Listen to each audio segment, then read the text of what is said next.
শুক্রবার জাতিসংঘের মানবাধিকার কমিশনের প্রাথমিক প্রতিবেদনে উঠে এলো ভয়াবহ তথ্য। জেনেভা থেকে প্রকাশিত ওই প্রতিবেদনে বলা হয়, বাংলাদেশে বৈষম্য বিরোধী ছাত্র আন্দোলনে ৩২ শিশুসহ নিহত হয়েছে ৬৫০ জন, যার মধ্যে ১৬ জুলাই থেকে ৪ আগস্ট পর্যন্ত মারা গেছেন ৪০০ জন, আর ৫ থেকে ৬ আগস্ট মারা গেছেন ২৫০ জন। ১০ পাতার প্রতিবেদনে উঠে এসেছে এসব তথ্য।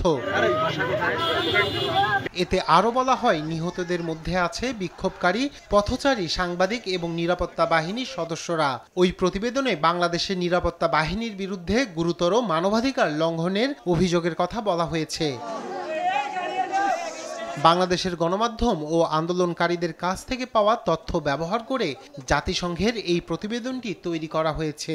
বাংলাদেশের শিক্ষার্থীদের বিক্ষোভ দমনে প্রয়োজনের অতিরিক্ত বল প্রয়োগ করেছে দেশটির আইন প্রয়োগকারী সংস্থা, এমন ইঙ্গিত পাওয়া গেছে বলে দাবি করেছেন জাতিসংঘের মানবাধিকার বিষয়ক হাইকমিশনার ভলকার তুর্ক। এমন পরিস্থিতিতে বাংলাদেশে সার্বিক শান্তিপূর্ণ পরিবেশ ফিরিয়ে আনতে বেশ কিছু পরামর্শ দিয়েছেন তুর্ক।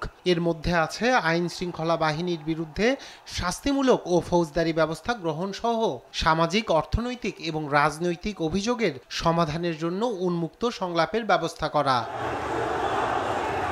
রায়হান কবির শুভ্র, নিউজ ডেস্ক, দেশ টিভি।